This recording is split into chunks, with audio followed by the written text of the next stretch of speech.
think I did it. Yeah. Okay. Welcome to the bi-weekly webinars of the E-Extension Community of Practice for Small and Backyard Flocks. I am Dr. Jacquie Jacob. I work at the University of Kentucky as a poultry specialist, but I am also the coordinator for the Community of Practice of Small and Backyard Poultry on E-Extension, and as such, organize these regular webinars. Today's topic is going to be brooding, which is defined as the period from hatching until supplemental heat is no longer required. Basically, this is the time that the chicks need to be inside with a heat lamp, depending on the breed and the time of year and the weather. Vermont doesn't look like it's very good. This can be anywhere from 3 to 8 weeks of age.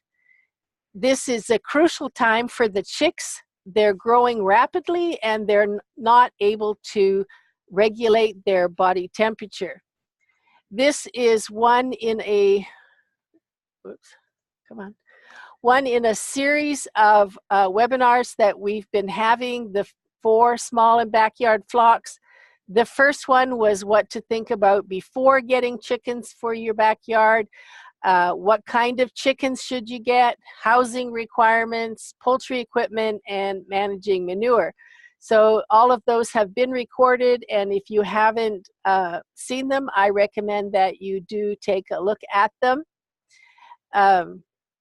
When it comes to baby birds, there are 2 types. There's the altricial versus the precocial.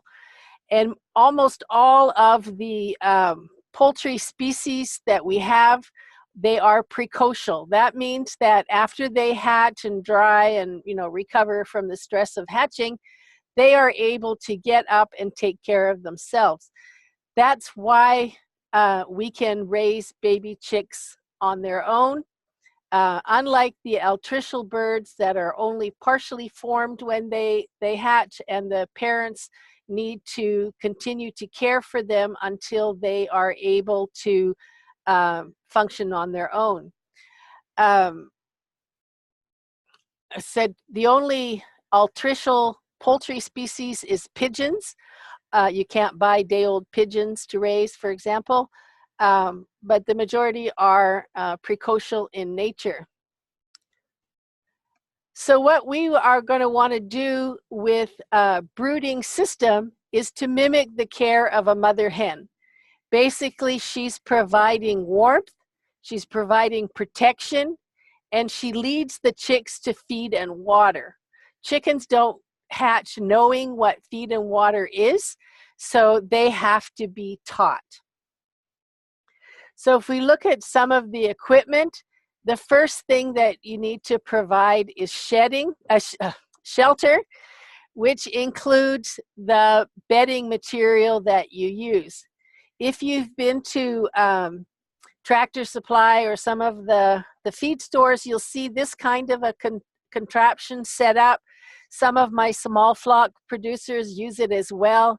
It's a metal tub that you can put the litter on the bottom. If you have any cats or other animals that you're afraid will get into the birds, then it's good to have a covering on top of it.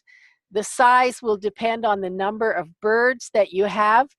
So they can range anywhere from a few birds to, you could probably put about 20, 25 birds in there for a few weeks, but then you'd have to get them out pretty darn quick. The minimum space is half a square foot of floor space per chick, and you have to remember that the feeder and the water are going to take up some of that space as well, and you don't necessarily want them underneath the heat lamp all the time. They'll get a little too hot. So when it comes to bedding material, what do you pick? So a good litter should be non-toxic to the birds, so it shouldn't have any fungus or mycotoxins. It should be free of contaminants like pesticides and metals. It should be very absorbent, but have the ability to dry quickly. It should have reduced thermal conductivity, which means that the birds sitting on it are not going to get the cold temperature from the floor. And it needs to be available and relatively inexpensive to purchase.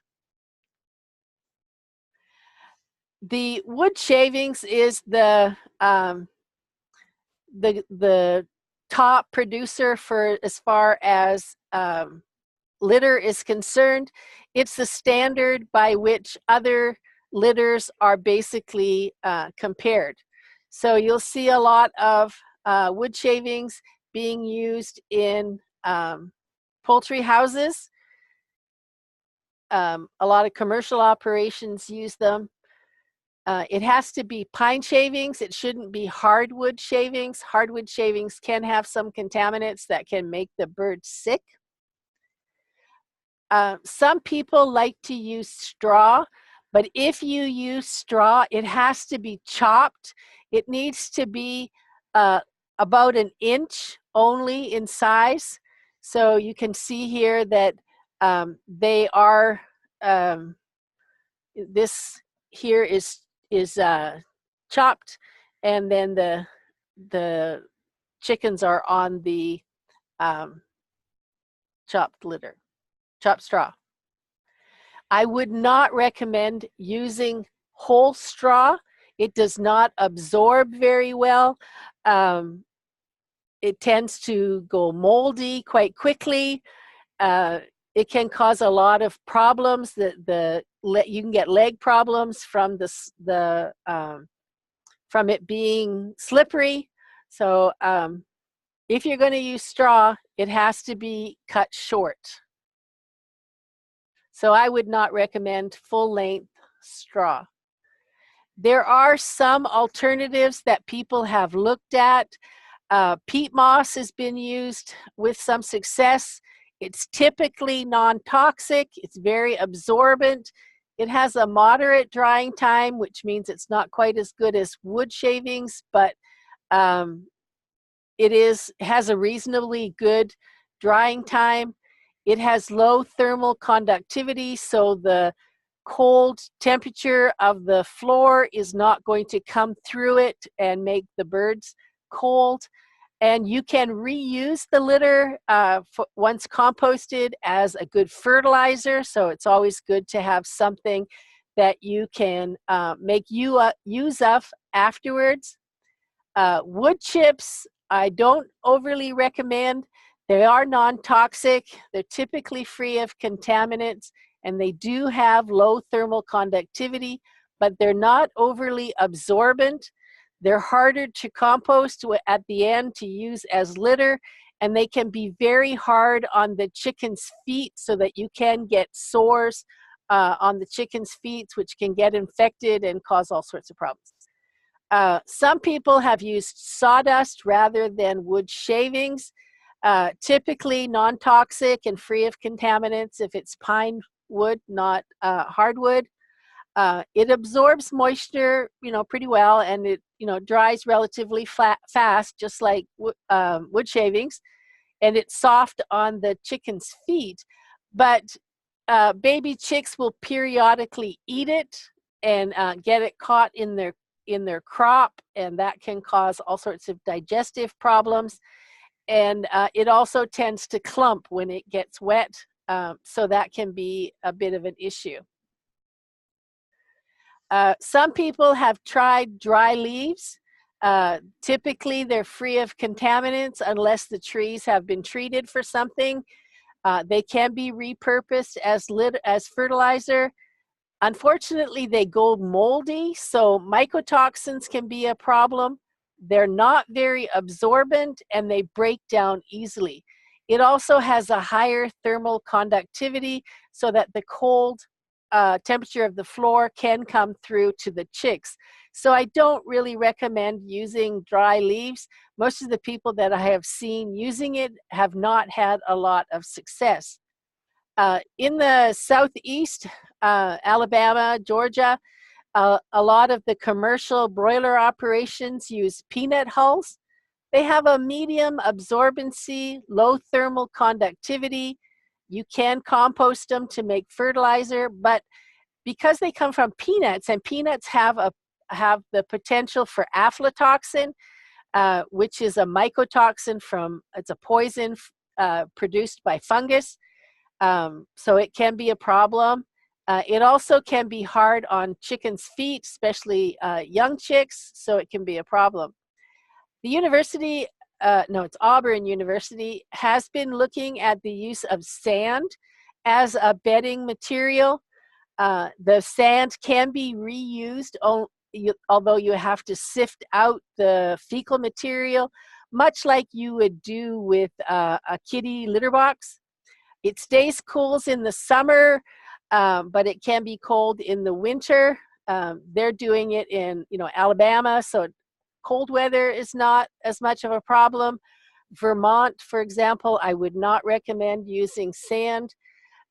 It does provide a natural dust bath to help them control parasites as they get older if you're leaving them on it. But I don't know that I would really want to be sifting a lot of sand out to get the fecal material. I have enough trouble with my cats.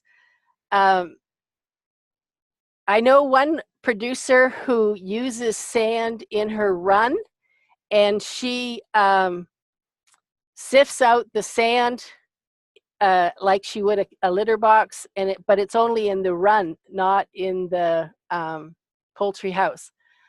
Nicole said she tried sand in one coop, covered area and all, and it was always wet. Yeah, I wouldn't recommend it in Vermont. It's more of a southern type of thing that you can do. So this is in my covered run. Okay. You may not have good enough drainage for it to work. I know that the woman in Kentucky here, she uses it in her run with no problems. So it can be done, but I wouldn't overly recommend it in the north. And then another one that I've seen people use is shredded paper. It can be cheap, if you are using, shredding a lot of paper, you can get it, quite easily. But it's not very absorbent, and it compacts really easily. And it may have contaminants in it, depending on the type of paper used that is being shredded. So I don't recommend shredded paper. We don't recommend putting down newspaper for a long period of time because it can get slick, and they can get spraddle leg from being on it. We do recommend putting down a little bit at the beginning to put some feed on it for them to learn where the feed is. So, but not as the bedding material. It's more of a trying to teach the birds where food is. Okay, so once you've selected your shelter size, and I've seen people use those plastic bins that you can get from Target or Walmart. I used those when I used to do day camps with kids and have hatching chicks.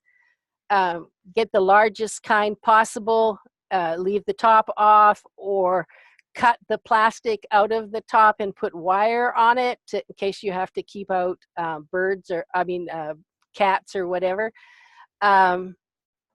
So you wouldn't be able to use it for very long. So it would depend on the time of year that you're doing it and the number of birds. So we usually kept them there for the 1 week of the camp before we moved them into floor pens. And it worked reasonably well. We used a clear plastic so that the kids could see into the storage area without having to take the lid off all the time.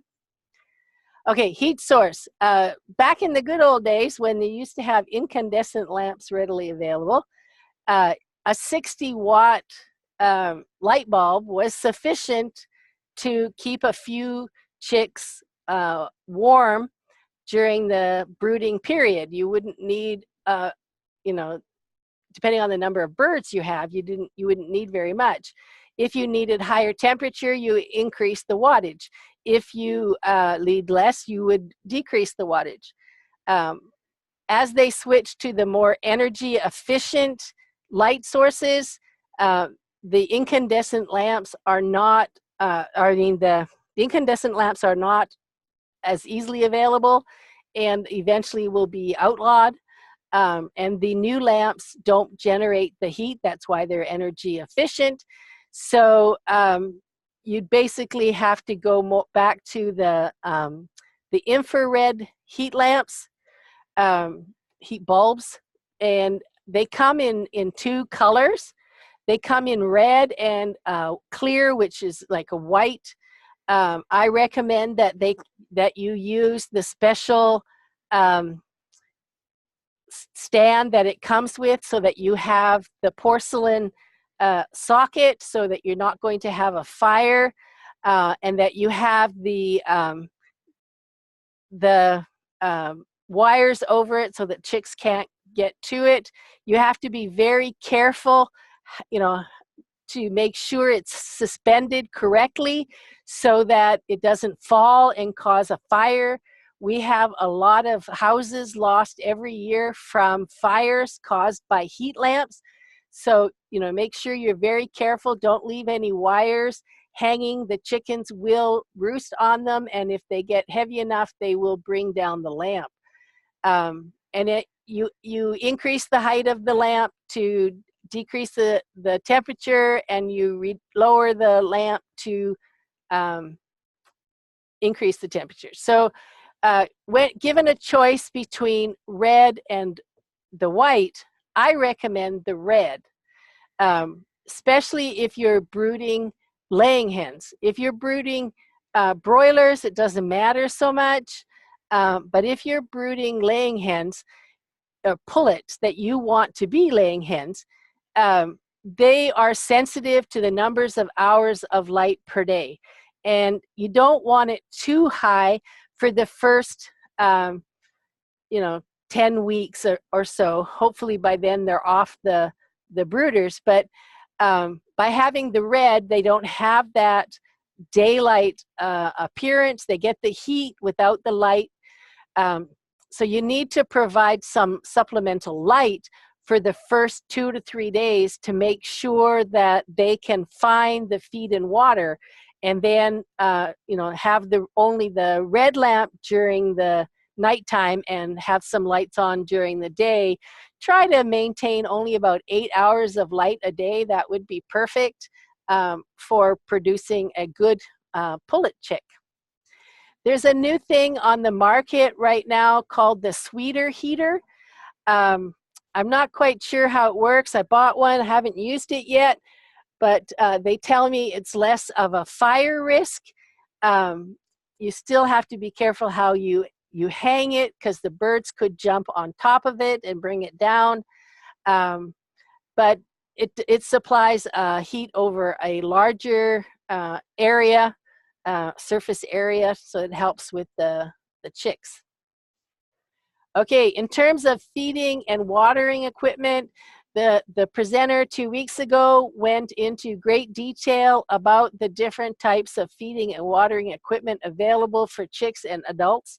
So I won't go into it too much, but typically you need chick feeders, and then you have to switch to adult feeders. So you basically need the two types of feeders. When you first put the birds in, you like to have your feeders overflowing. As I said, you could put the newspaper down to catch that overflow feed, especially if you have sawdust, so that the birds aren't eating the sawdust, they're eating the feed, and making sure that they learn where the feed is. Similarly, you can get waterers. These types of waters that I'm showing there, you can actually use it as they get older.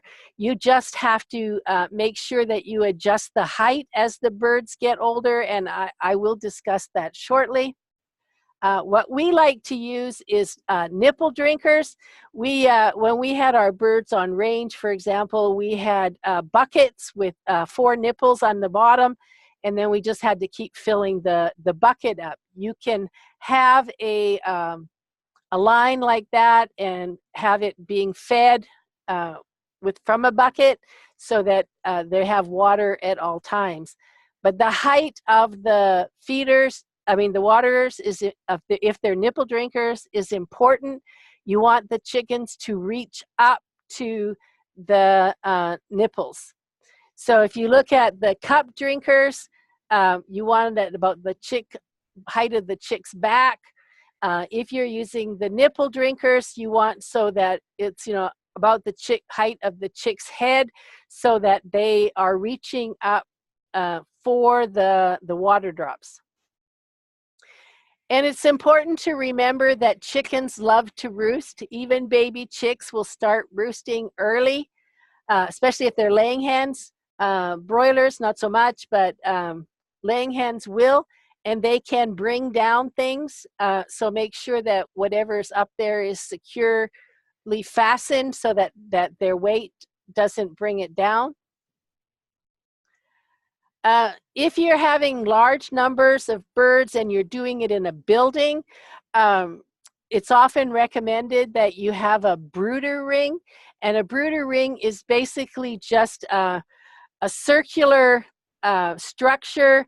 It's usually cardboard paper, but it could be anything, so that there are no corners when you're brooding the chicks. That way, the chicks can't get scared and run into a corner and suffocate each other. Chickens tend to pile up on top of each other when they're cold or scared, and so having no corners tends to eliminate that possibility in buildings. If you're using one of those metal tubs or even the little bins, the little bins have a little bit of a corner, but the metal ones don't, so it's not too bad. Okay, so once you've got you've decided what your brooding equipment's going to be, you've got your bedding, and you've got your feeders and waterers and everything. In order to prepare for the chicks' arrival, clean and disinfect the poultry house or brooding area, the feeders, the waterers, at least 2 weeks before the chicks are due to arrive, to make sure everything's clean and working okay. If they're in a poultry house, repair any windows, doors, ventilators, or any parts of the house or brooding area that need attention. So you want to do it before the birds arrive. Eliminate any drafts, especially those caused by cracks in the walls or poor fitting doors and windows. You don't want drafts. Put down the bedding material 2 days before the hatchlings are due to arrive, so the chicks or poults, if you're doing it with turkeys. Turn on the heat lamp or brooder the day before the chicks are due to arrive. That gives the brooding area time to warm up, so that when you put the chicks down, they're nice and warm already. If you're getting your chicks in the mail, they typically come in a cardboard box. I'm not sure how many of you are buying that many chicks at one time. They come in hundreds, or they come in the quarter sections of 25 chicks. So if you're buying through the mail, you have to order at least 25 chicks. If you're buying it through a feed store, then you may get fewer birds even still, but check with state law. In Kentucky, for example, we have a law that says that you can't buy less than 6 chicks at a time. So if you go to the feed store to buy 3 chicks, they won't sell them to you. You have to buy 6. That's the state law for a flock animal to feel secure. They feel that for good animal welfare, it requires 6 chicks. I don't know of any other states that have any similar laws, so you'll have to check with your authorities. And of course, the feed stores will know when you try to buy the chicks. Okay, I want to do a quick overview of embryology because it's important to the start of the chick. So let's see if I can get my pen to work. So where's my pen? I don't think it's showing up. Okay, never mind.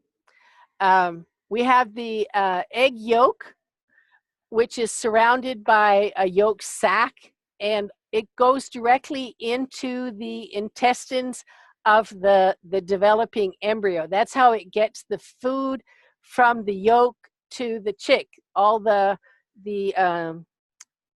vascularized, with lots of blood vessels around the yolk sac, bring the nutrients into the embryo. As the embryo gets bigger, that yolk portion, of course, gets smaller because they've consumed it. But right before they hatch, they take in that yolk sac into their abdominal cavity and heal it up. So chickens do have a navel of sorts. They don't have an umbilical cord like mammals do, but they do have a belly button of sorts from where the egg yolk has been taken in and the hole has been healed up on the chicks. So when the chicks hatch, they have that little bit of yolk remaining in their inside. So they can live on that yolk as food and water for the first day or two, which is why we can ship chicks in the mail, because they don't need feed and water for the first 48 hours. When they get there, the first thing they need is water. But if you're getting chicks through the mail, that's why they can do it, because chicks don't need food and water for the first 48 hours. When you get your chicks, the first thing to do is examine all the chicks. This is especially important for the navel area.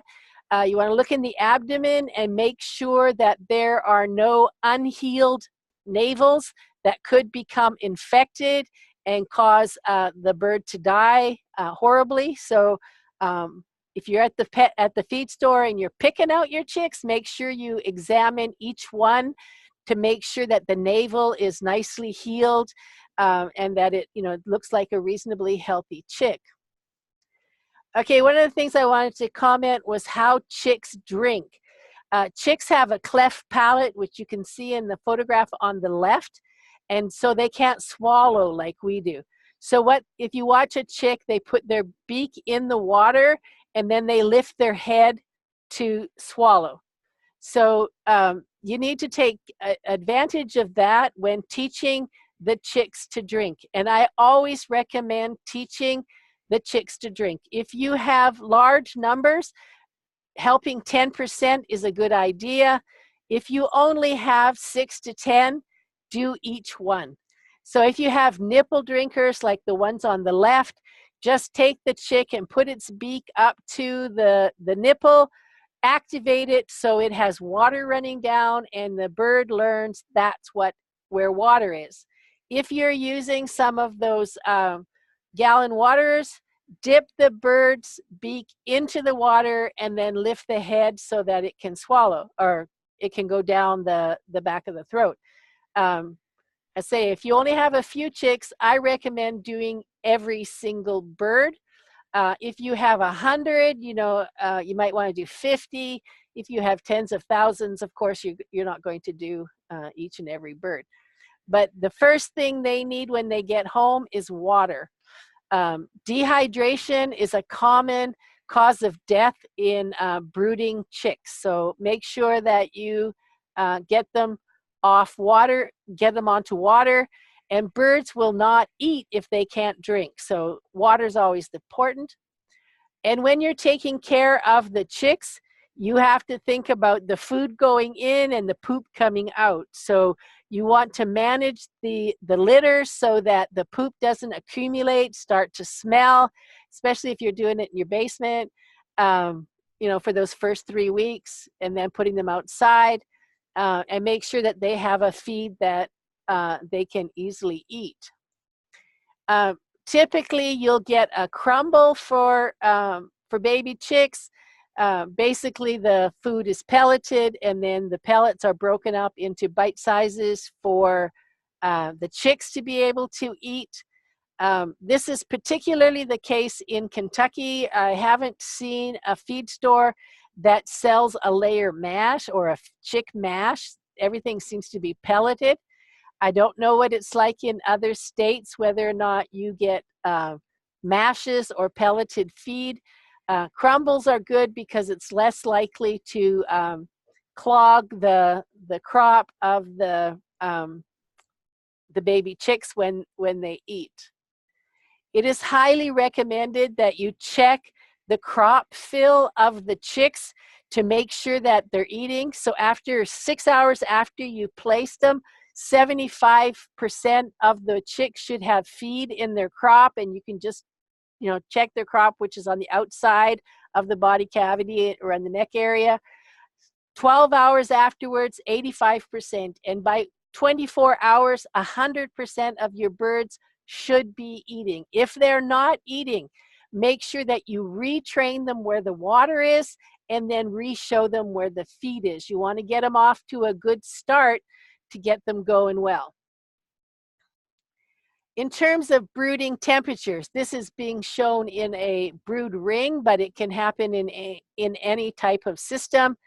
You want the chicks nicely spread around throughout the whole area, just doing their own little thing. If they are crowding by the heat source, they're too cold, so you have to make sure you increase the heat, whether that be lowering the heat bulb, or if it's an incandescent, changing the wattage. They will pile up. If it's really cold, they'll pile up on top of each other under the heat source and suffocate the ones on the bottom. So you have to be really careful. If it's too hot, they're going to work their way out to the outer edges. And if there's a draft, they're going to try and avoid that area. So, I could give you a temperature. The book says start between 90 and 95 degrees, decrease 5 degrees every week until you get to 70 degrees, and then they shouldn't need it anymore. But even if you take a temperature at chick level and it says it's supposed to be right, if the chicks aren't behaving the way they should be, then there's something wrong with the temperature. So you need to watch out for that. So that one's just right, that one's too cold, that one's too hot, and that one has a draft. So as I said, with the feeders and waters, as the birds grow, you need to adjust the height. So if you're using nipple drinkers or this type of running water, you need to raise it up as the birds get older so that they're constantly reaching up for the water. And if you are using this is a feeder. If you're using a feeder, make sure you lift it up as well. This one's a hanging feeder, so it's easy to do. You want it about the height of the back of the chicken. That tells you the right level. And I want to emphasize safe handling. Every year we get human salmonellosis outbreaks because of backyard flocks from people not handling the chicks safely. Wash your hands thoroughly with soap and water immediately after touching live poultry or anything in the area where the birds live. Avoid touching your mouth before washing your hands. If you need to, have hand sanitizer around if soap and water are not readily available. If you have kids, make sure that they are supervised so that they're not kissing the birds and bringing it up to their face where they could get sick. Wash your hands after removing soiled clothes, and that should be shoes. Don't let children under the age of 5 handle or touch chicks unsupervised. They tend to, put their thumbs in their mouths and rub their eyes and do all sorts of things that could give them salmonella problems. So always supervise the hand washing of the young children to make sure that they are getting it clean. As I say, every summer we have outbreaks of human salmonellosis nationwide. In 2017, there was like 1,200 People that got sick, last year we were only down to 344, so we're improving, and we would like to get that to 0, so nobody's getting sick from backyard flocks. And so that's what I have to say as far as brooding chicks. Next webinar, which is in 2 weeks, is the managing a backyard laying flock, and then preventing disease in backyard poultry flocks, which is basically biosecurity. And then if you want to host a coop tour, what sorts of things do you need to do? If you're looking for resources, all the webinars are recorded and are available online through the poultry.extension.org website. We have articles there. We have Ask an Expert. We have past webinars, upcoming webinars. I have a blog. There's lots of information there. We have a Facebook page if you haven't used it. It's just facebook.com Poultry Extension, where we announce upcoming webinars when recordings are available, and news items like, for example, last week, or last weekend, I guess, there was an avian influenza case in ducks in California, so that's, got us on alert. And California is also having a problem with Newcastle disease, which has spread to a farm in Arizona and one in Utah. So when those types of things come up, I do put them on Facebook as well. Any educational materials that I find, I put them up as well. I try not to post too much. Nobody wants to be swamped with postings. And then if you have any trouble, feel free to contact me. My email address is there, jackie.jacob@uky.edu. I will try to get back to you as quickly as possible if you have any questions. So time is up. So does anybody have any questions? You can just type them in the chat box or the Q&A.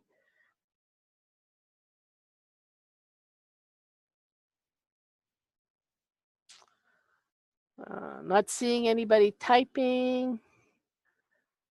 So I'm assuming there's no questions. It was a very basic presentation on brooding. As I said, if you're doing it for layers, as most people are, you want to control the amount of hours of light per day so that as the birds get older, you can increase the amount of light and bring them into production with photostimulation. It's not critical, but if you want the best egg laying, that's the way to go. So thank you very much for attending. As I said, this webinar was recorded and it will be posted shortly. So thank you for attending, and I hope I'll see you in 2 weeks when we talk about managing a backyard laying flock. Have a good evening, and I hope it warms up in Vermont.